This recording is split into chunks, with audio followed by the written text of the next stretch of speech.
का दिन है और वोकैब मैं बहुत बढ़िया एक सेशन लेके आई हूं। आज हम कोशिश करेंगे 2 सेक्शंस खत्म करने का। सबसे पहला सेक्शन है idioms on objects and weapons. बेटा इसमें आप कोई भी सामान, कोई भी ऑब्जेक्ट हो, हथियार हो, उससे रिलेटेड जो इडियम्स है हम एक सेक्शन में खत्म कर लेंगे। सबसे पहला आओ, add fuel to the fire या add fuel to the flame. आग में घी डालना, कोई चीज खराब हो चुका है उसको और बदतर कर देना। जैसे देखते हो कई बार कुछ नेताओं के भाषण जो होते हैं, they add fuel to the fire, और जो दंगा भड़कने वाला होता है वो तुरंत भड़क जाता है, because their speeches add fuel to the fire. An arrow in the quiver, बेटा क्विवर होता है कमान, उसमें जो एरो है यानी कि जो तीर है, आप चाहो निकाल के मार सकते हो, है ना। इसका मतलब है कि आपके पास वो हथियार, आपके पास वो युक्ति, वो तरीका, वो कुछ भी है जो आपके पास है, जो आप समय आने पर इस्तेमाल कर सकते हो। Strategies that can be followed. अगर मैं कहूं कि भाई आप कहोगे मैम ये टीचर तो बहुत अच्छे हैं आपके प्लेटफॉर्म पे, तो मैं कहूंगी I have many arrows in my quiver. इसका मतलब हमारे पास ऐसे और भी बहुत अच्छे टीचर्स हैं जिनका हम जब चाहे तो आपको पेश कर सकते हैं। एन एक्स टू ग्राइंड, बेटा एक्स इज कुल्हाड़ी। और जब कुल्हाड़ी को ग्राइंड करते हो ना, तो कुल्हाड़ी को ग्राइंड नहीं कर रहे होते उसको चमकाने के लिए, बल्कि उससे हमें कोई पेड़ काटना है। इसका मतलब काम कुछ और कर रहे हैं, निशाने पर कोई और है। इसका मतलब हो गया something done for selfish reasons. जैसे कई बार होता है आपके पेरेंट्स आपको समझाएंगे कि देखो कोई भी बिना मतलब का हेल्प नहीं करता, that means everyone has an axe to grind. ठीक है, नेक्स्ट आओ, एट डैगर्स ड्रॉन। डैगर होता है कटार। जब आप कटार ऐसे निकाल लेते हो, इसका मतलब है कि आप दुश्मनी किए हुए हो और उसको काटने के लिए निकाले हुए हो, है ना। इसका मतलब अगर मैं कहूं कि भाई वो और उसका पड़ोसी दोनों में कट्टर दुश्मनी है, तो मैं कहूंगी both of them at are daggers drawn. Yes, आ जाओ, नेक्स्ट आओ, ब्लो हॉट एंड कोल्ड। इसका मतलब है कभी नरम कभी गर्म, यानी कभी आप बहुत नरम एटीट्यूड दिखा रहे हो, कभी बहुत गर्मी दिखा रहे हो। इसका मतलब है हमेशा आपके जो व्यवहार का तरीका होता है ना, वो चेंज होता रहता है। To be in favour and against, keep changing one stand. जैसे आजकल मुझे कभी गुस्सा आता है, कभी शांत हो जाती हूँ, that means you can say, class में भी बच्चे देख लेते हैं, they sometimes feel ma'am is blowing hot and cold nowadays. ठीक है, 49 में क्या बेटा, क्या लिखा है ये, देखो तो।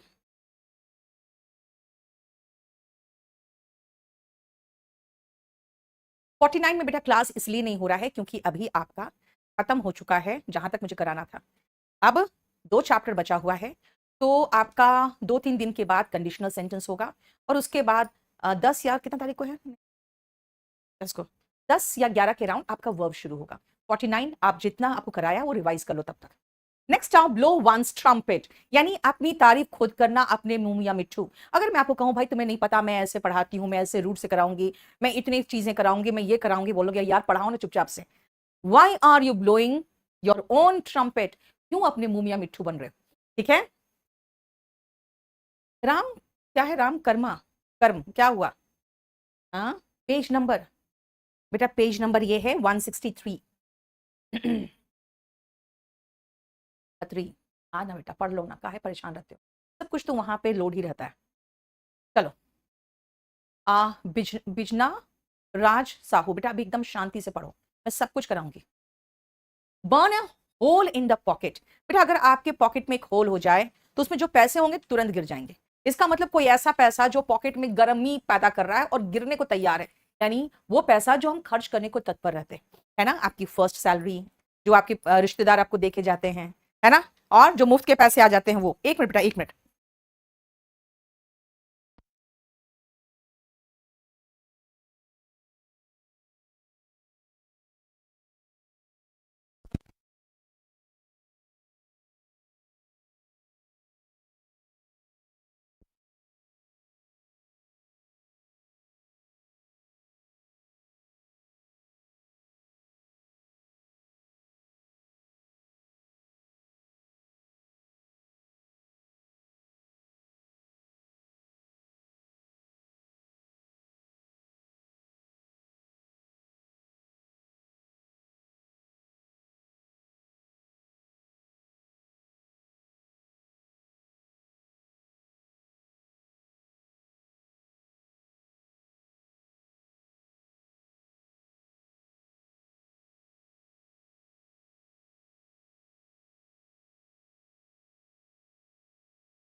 सॉरी, ओह सॉरी सॉरी, नूरिज्म, हाँ क्वेश्चन टैग बाकी वो करवा दूंगी आपको। ठीक है। चलो सुनो ध्यान से। Burn a hole in one's pocket, मैंने क्या कहा, वो पैसा जो आप खर्च करने को एकदम तत्पर रहते हो कि कहीं ऐसा ना हो मेरे पैसे खर्च हो जाए, कोई चुरा ले। I am just this money that I earn this month is burning a hole in my pocket, है ना। इंसेंटिव्स वगैरह बहुत मन करता है जल्दी खर्च करने का।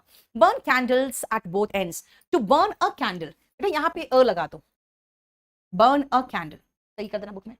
Burn a candle at both ends, बेटा अगर एक कैंडल को दोनों तरफ से बर्न कर दोगे तो वो बहुत जल्दी नहीं जलेगा।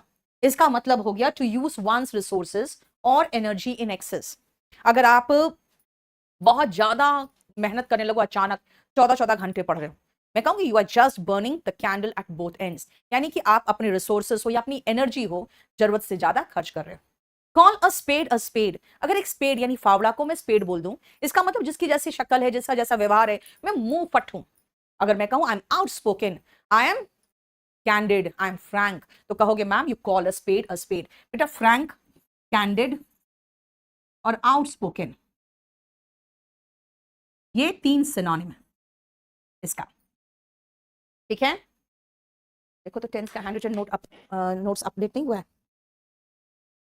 लिख लेना फ्रैंक, कैंडिड, आउटस्पोकन, ठीक है। और इसका जो एंटोनिम होता है ना, वो होता है MEALY,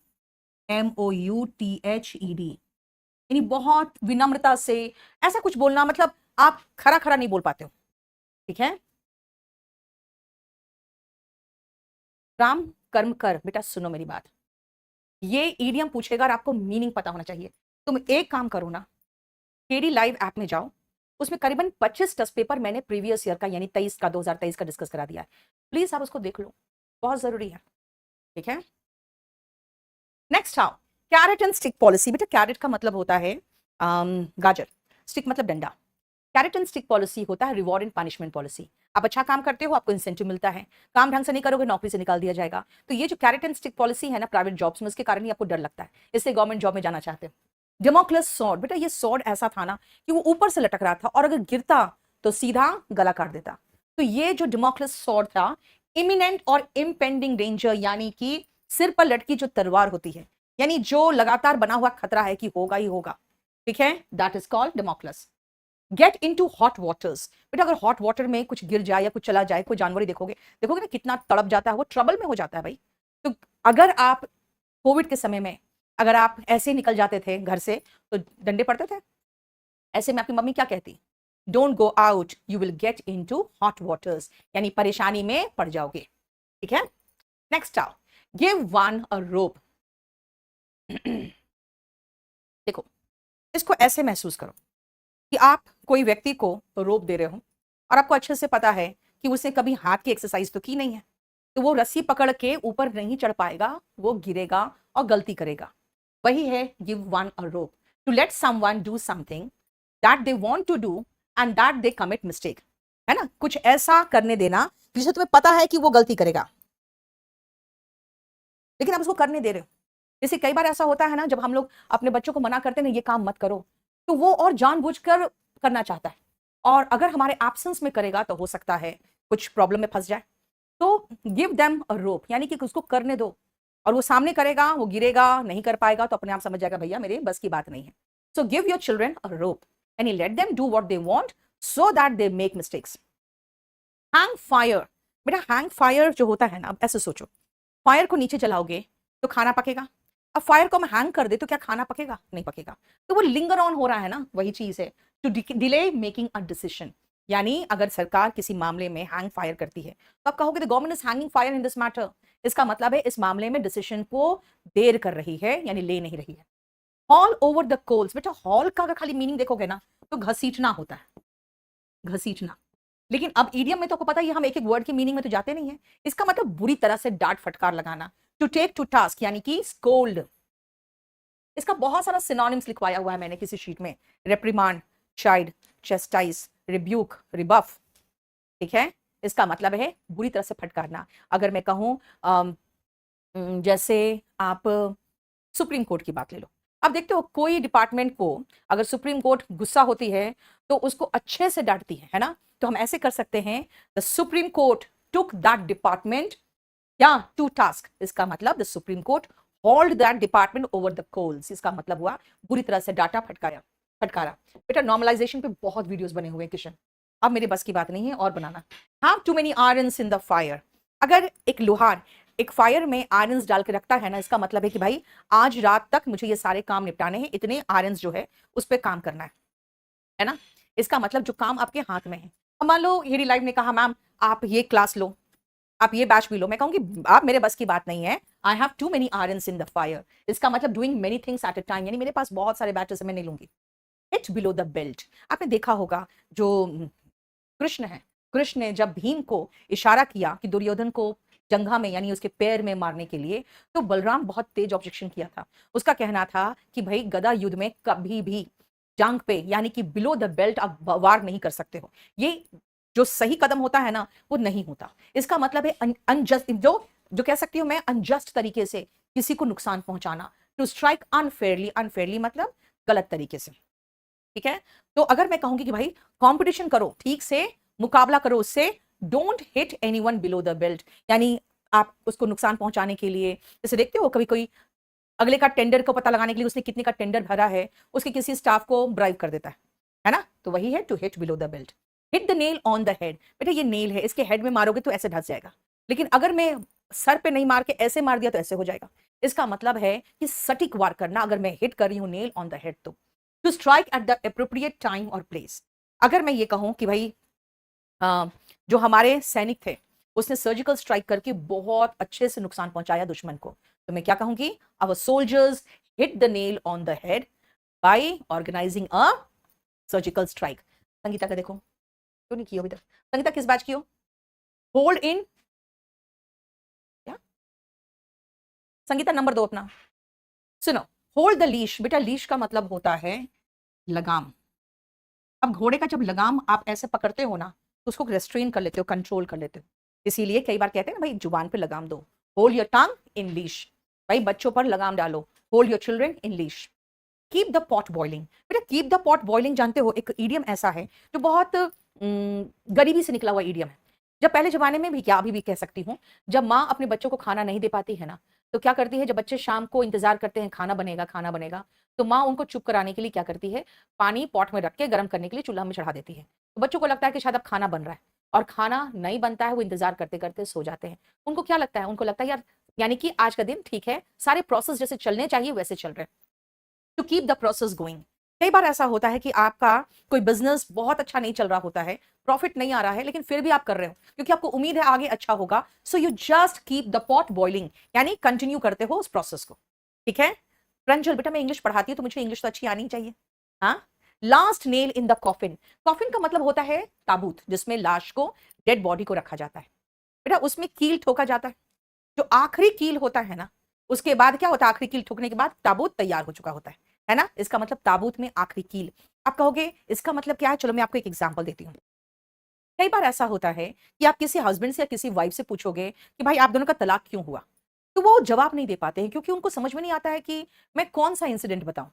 भाई ऐसे बहुत सारे अनप्लेजेंट इंसिडेंट्स हुए रहते हैं, लेकिन वो मैक्सिमम एक्सप्लेन कर पाते हैं आखिरी वाला, क्योंकि उनको आखिरी वाला याद रह जाता है, वरना तब तक तो बहुत सारी चीजें प्रॉब्लम्स हो चुकी थी, यानी कि वो ताबूत में जो आखिरी कील है वही याद रहता है। So when you asked the wife why they got divorced, she talked about the last nail in the coffin, यानी अनप्लेजेंट इवेंट्स का आखिरी इवेंट जिससे सारा मामला सत्यानाश हो गया। नेक्स्ट आओ, लास्ट स्ट्रॉ, बेटा ये भी वही है। अब मैं बताती हूँ ये क्या है लास्ट स्ट्रॉ, ये पूरा जानते हो क्या है, पूरा ईडियम इसका है last straw on the camel's back, लेकिन आपको लास्ट स्ट्रॉ लिखा है मैंने क्योंकि कई बार लास्ट स्ट्रॉ तक का ही खाली करके दे देता है, आपको ऑन द कैमल्स बैक नहीं देखा।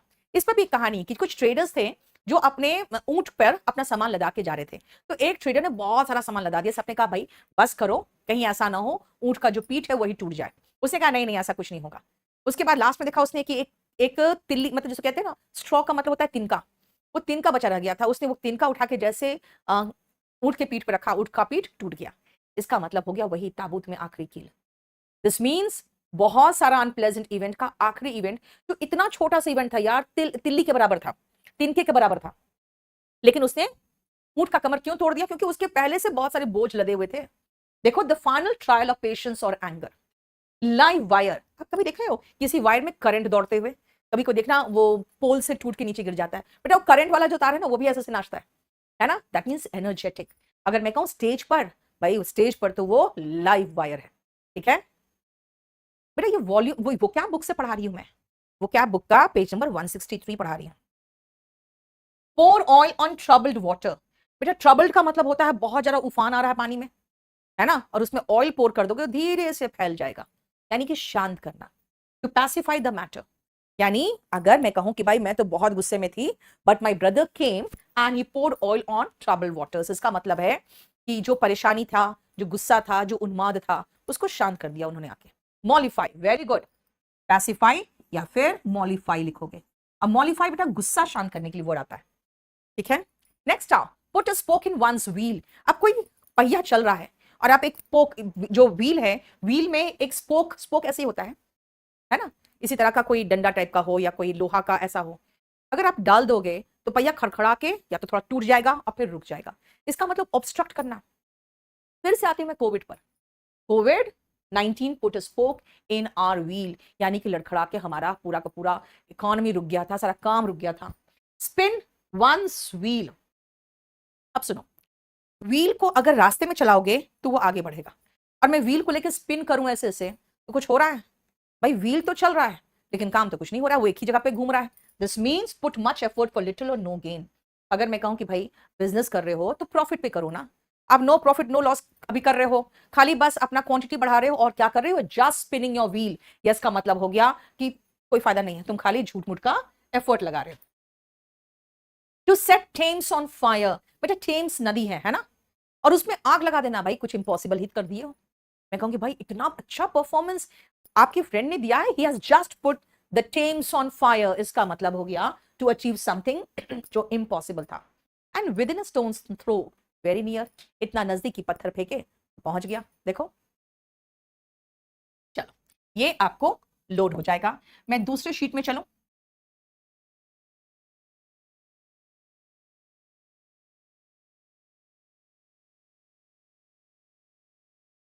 पेयर इडियम्स, ये है हमारा 1,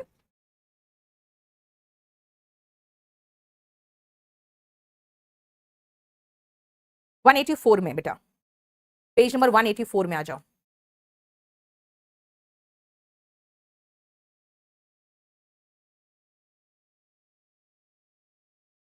सितंबर क्लास लोड नहीं हुई है टेस्ट सीरीज में बेटा, रितिका सेट 25 है टेस्ट सीरीज में। चलो हर्षित कौन सा बेटा रिकॉर्डेड क्लास, अब आए आगे। पेयर इडियम्स में बेटा दो वर्ड होंगे, दो दो वर्ड होंगे पेयर में, व्हील एंड वो। ऐसे भी व्हील वर्ड अकेला भी आता है एग्जाम में, वो अकेला भी आता है एग्जाम में। सुख और दुख, मैं तुम्हारे साथ हर सुख दुख में हूं, कैसे बोलूं, I will stand by you in wheel and वो, सुख और दुख में, ठीक है। अप्स एंड डाउन्स वही है, जिंदगी में अप्स भी आते हैं डाउन्स भी आते हैं। I will stand by you in ups and downs of life, यानी सक्सेस हो या फेलियर हो। अंकित द्विवेदी बेटा लाइव क्लास है, जो रिकॉर्डेड डलेगा वो आपको पहले बता दूंगी मैं, ठीक है ना, कि ये सारी चीज में आपका रिकॉर्डेड डलेगा, टेंशन मत लो। प्रॉस एंड कॉन्स, अगर मैं कहूं कि भाई अगर आप ये बिजनेस शुरू करना चाहते हो ना, please try to study the pros and cons of it. इसका मतलब है कि आपके एडवांटेज में क्या क्या है, आपके डिसएडवांटेजेस में क्या क्या है ना, क्या क्या एडवांटेजेस में पड़ेगा, क्या क्या डिसएडवांटेजेस में होगा। इसीलिए कोई भी बिजनेस शुरू करने से पहले गो through the pros and cons of it, ठीक है। सम एंड सब्सटेंस मतलब निचोड़, इस पोयम का सम एंड सब्सटेंस क्या है, what is the sum and substance of this poem, इसका मतलब जिस्ट, इसका मतलब इसका सार जिसको कहोगे, इसका समरी क्या है। कई लोग होते हैं जो पूरा बुक नहीं पढ़ते, वो कहते हैं भाई इसका समरी बता दो, भाई इसकी कहानी बता दो। और कई बार ऐसा होता है मैं पूरी किताब पढ़ती हूँ 2 से 3 दिन में, और कुछ लोग आते हैं बस इसका कहानी बता दो, और जब मैं कहानी बताती हूँ तो मैं आधे घंटे में कहानी खत्म कर देती हूँ, उसका अच्छा अच्छा यही कहानी था बस खत्म हो गया मामला। सो होता क्या है, आप भी कर सकते हो कि go through the sum and substance of a story. अगर आपको लगता है बढ़िया स्टोरी है, मजेदार है और इसमें कुछ सीखने लायक है, तो पूरी बुक पढ़ा करो, ठीक है। नेक्स्ट आओ, फ्लैश एंड ब्लड, बेटा फ्लैश एंड ब्लड हमारा देख रहे हो ना, फ्लैश भी है ब्लड भी है। जैसे अगर मैं राम जी की बात करूं तो आपको अच्छे से पता है कि भगवान विष्णु राम के रूप में आए थे। So lord Vishnu came on this earth in flesh and blood, इसका मतलब a human being with his natural limitations। यानी अगर इंसान के रूप में पैदा हुए हैं बेटा तो मरेंगे भी। तो फ्लैश एंड ब्लड का मतलब हो गया इंसान के रूप में, ठीक है, इसके लिमिटेशंस के साथ।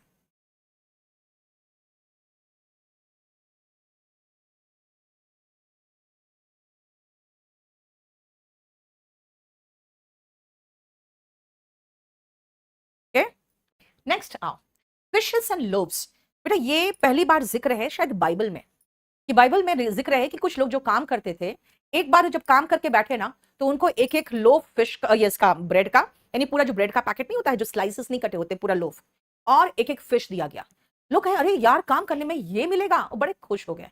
तो ये वही मेटलिस्टिक गेन है जो हम लोग जिसके लिए बहुत खुश होकर काम करते हैं। अदरवाइज लोगों को अट्रैक्ट कैसे करेगा, कौन करेगा? आपको अच्छी सैलरी मिलती है, आप खुश होकर काम करते हो, वही है materialistic gains. So everyone works for fishes and loaves, ठीक है। नेक्स्ट आओ, हार्ड एंड फास्ट। बेटा स्ट्रिक्ट है। अगर मैं कहूं कि भाई इस गेम को खेलने का कोई हार्ड एंड फास्ट रूल नहीं है तो आपको बड़ा मजा आएगा। अच्छा अच्छा, कोई सख्त रूल नहीं है, जैसे मर्जी वैसे खेल सकते हैं, है ना। तो हार्ड एंड फास्ट का मतलब होता है सख्त। To and fro, I am going to college, I am coming from college, यानी जहां आप रोज आते जाते हो तो टू एंड फ्रो का यूज करते हैं, ठीक है। बैकवर्ड एंड फॉरवर्ड, यानी टू एंड फ्रो, यानी पहले तो आप देखो टू मतलब हो गया कि कहीं जा रहे हो, ठीक है। और फ्लो का मतलब हुआ कमिंग फ्रॉम, तो फॉरवर्ड एंड बैकवर्ड कर सकते हो। पहले तो आगे जाओगे, I used my bicycle for to and fro college, इसका मतलब जाने और आने के लिए। कट एंड ड्राइड रेडीमेड, ये पता कैसे बना है? अब जैसे आप मछली पर ही बना हुआ है ये इडियम, इसलिए मैं समझा रही हूँ मछली से। जो लोग मछली खाते हैं उनको अच्छे से पता है कि उसमें बहुत सारे कांटे होते हैं। लेकिन कुछ लोग होते हैं वो अगर मुंबई वगैरह गए हैं ना, मडगांव वो तरफ गए हो, तो उनको पता है वहां पे फिशेस को काट के उनके सारे जितने कांटे निकाल के उसको ड्राई करके सुखा के और उसको पैक कर दिया जाता है। यानी कि ये तो ऑफ कोर्स बाकी वेस्टर्न कंट्रीज में तो बहुत सालों से हो रहा है। तो ये कट एंड ड्राइड होता है, इसका मतलब रेडीमेड होता है। अगर आप कहोगे कि मैम कोई तरीका बताओ एग्जाम पास करने का, मैं कहूंगी there is no cut and dried method, यानी कोई रेडीमेड मेथड नहीं है, ठीक है।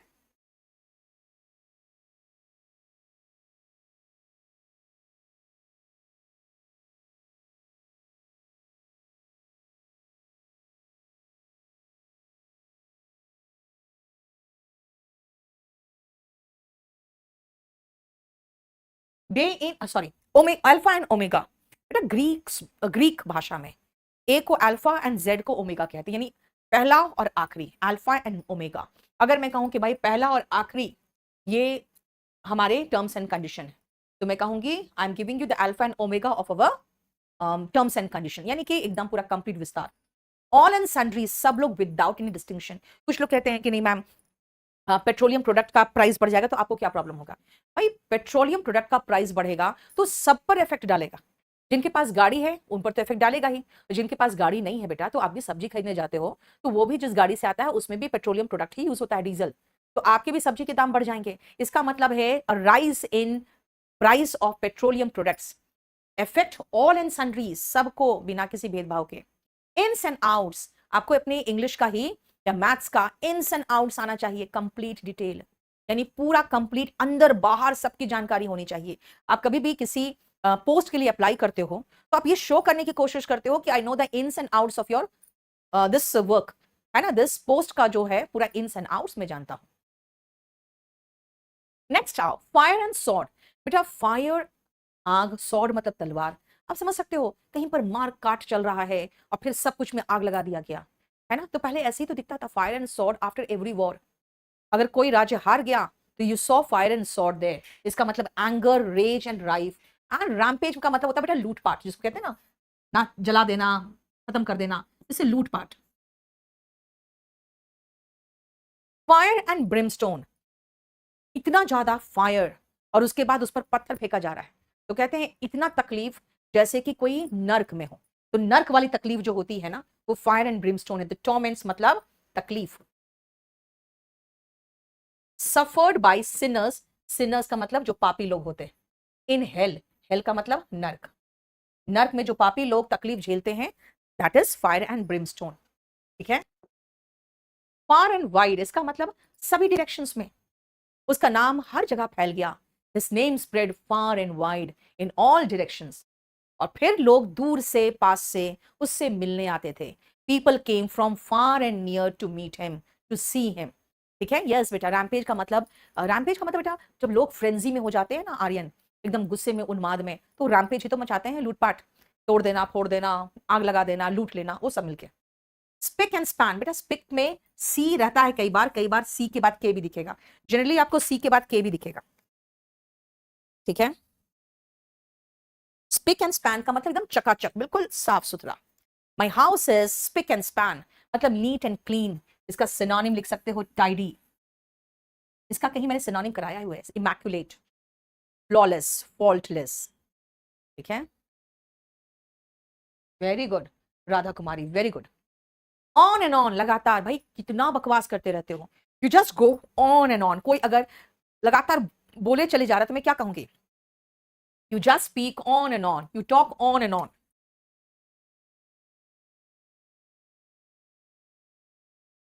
और देखो यहां पे आयुष को, he is asking the same question again and again. इसका मतलब बार बार, कहां से ले, प्राइस कितना है। रवि कुमार, किताब खरीदना है तो खरीद लो, नहीं खरीदना है तो मत खरीदो, प्राइस मुझसे मत पूछा करो।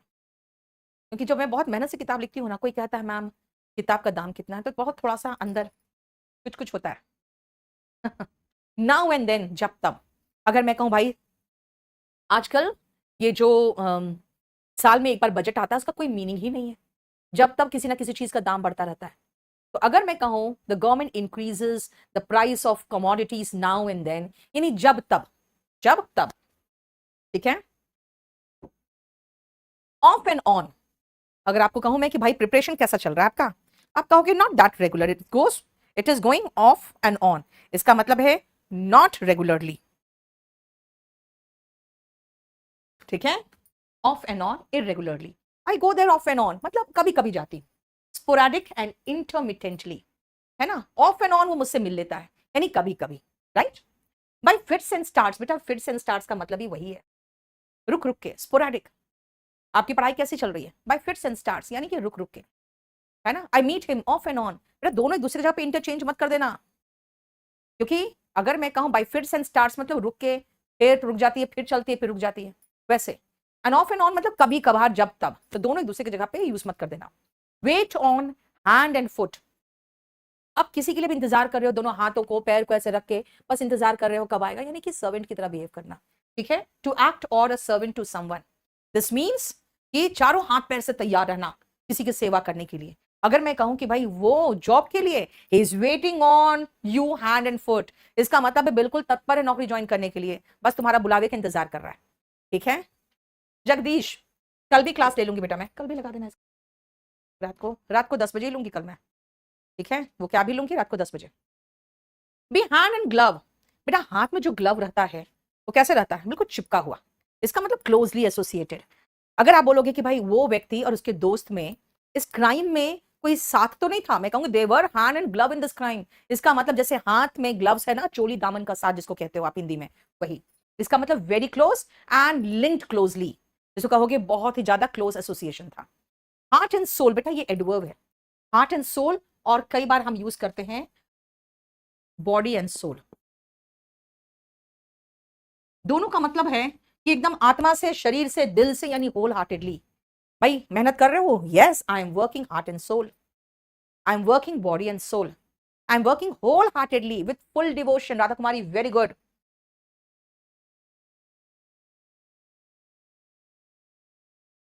जानते हो हम जब पढ़ाते हैं ना, कमेंट्स जो मैं देखती हूँ, कुछ लोग राधा कुमारी की तरह होती हैं, एक सिनोनिम देगी, मीनिंग भी अलग से कुछ और लिखा देगी, और कुछ लोग होंगे मैम इसको याद करना है, मैम इसमें क्वेश्चन कैसे आते हैं, ये पढ़ा कहाँ से रहे भैया।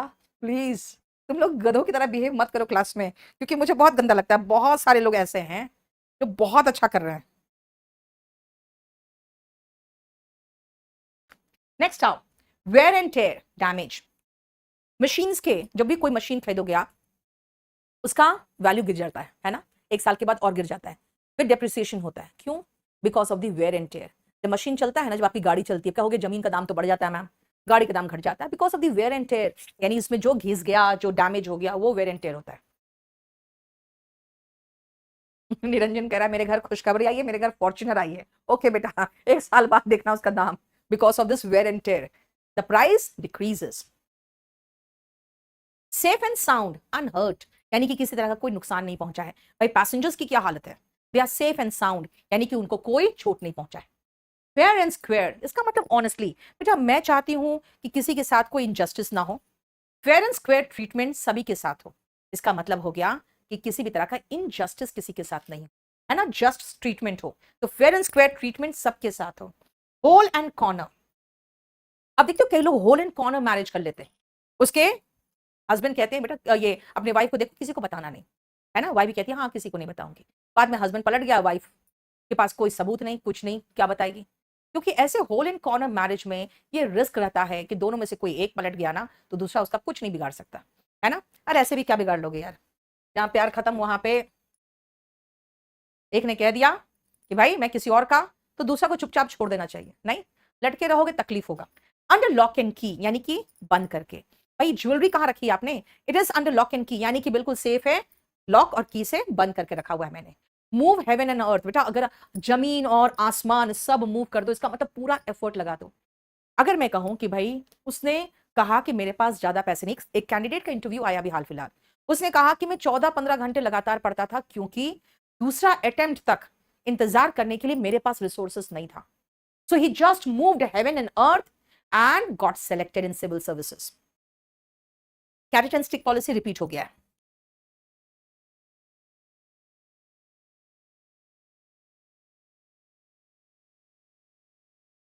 नेक्स्ट आप पार्ट एंड पार्सल, अभिन्न अंग।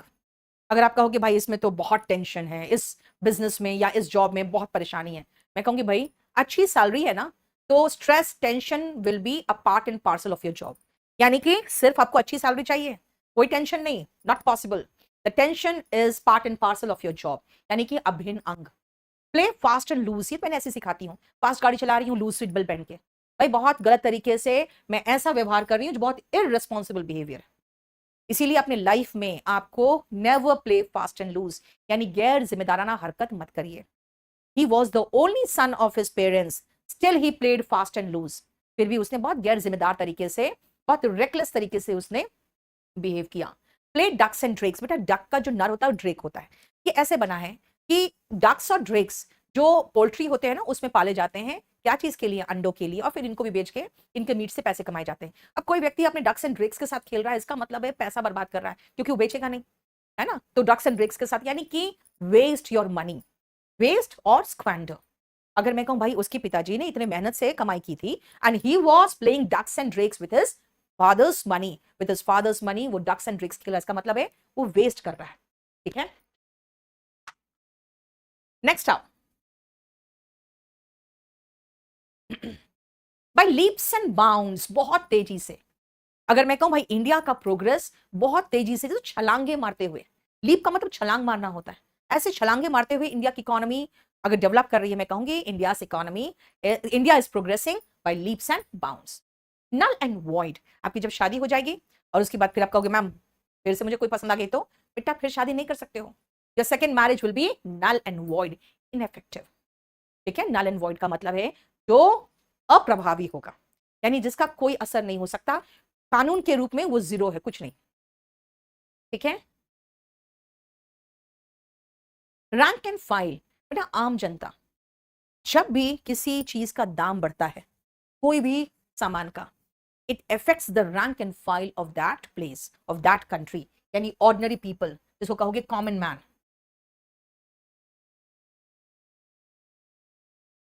ठीक है। नेक्स्ट आओ आउट एंड आउट, पूरी तरह से, मैं कहूंगी भाई वो तो पूरी तरह से चोर है, he is out and out a thief, वो एकदम बहुत ही गंदा लेवल का बदमाश है।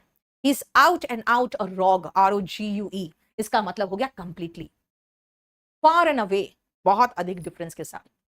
भाई अगर आप इस प्रोजेक्ट की बात करोगे और इस गवर्नमेंट प्रोजेक्ट की बात करोगे, they are far and away, भाई ये दोनों बहुत एक दूसरे से अलग है। एसी का तो रिमोट, अगर मैं कहूं कि भाई government job and private job, they are far and away, इसका मतलब है कि they are much, there is much difference between the two. Hunt high and low, बेटा हंट का मतलब होता है शिकार करना, ऊपर पहाड़ के ऊपर जाके खोज रहे हैं, नीचे खोज रहे हैं, इसका मतलब हर जगह उसको ढूंढा जा रहा है, जैसे ओसामा बिन लादेन को, America was hunting high and low for Osama to look carefully in every possible place for someone or something. किसी चीज के लिए बिल्कुल इधर उधर पूरी तरह खोजना.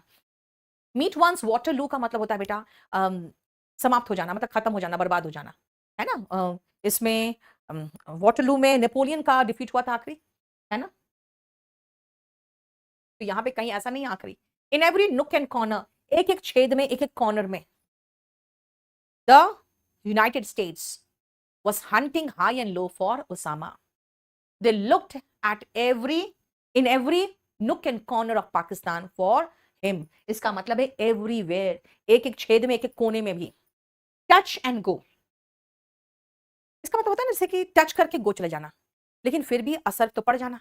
वही है देखो, uncertain and with probably bad result. इसका मतलब है अनिश्चित है लेकिन अप्रिय है.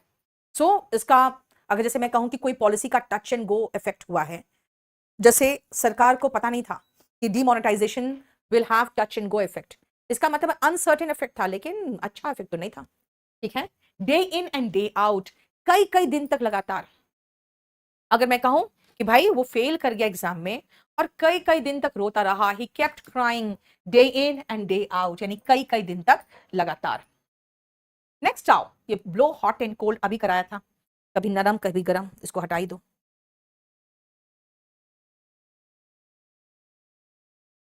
निरंजन, पुरानी गाड़ी तो दे दी ना तुम्हें तुम्हारे पापा ने.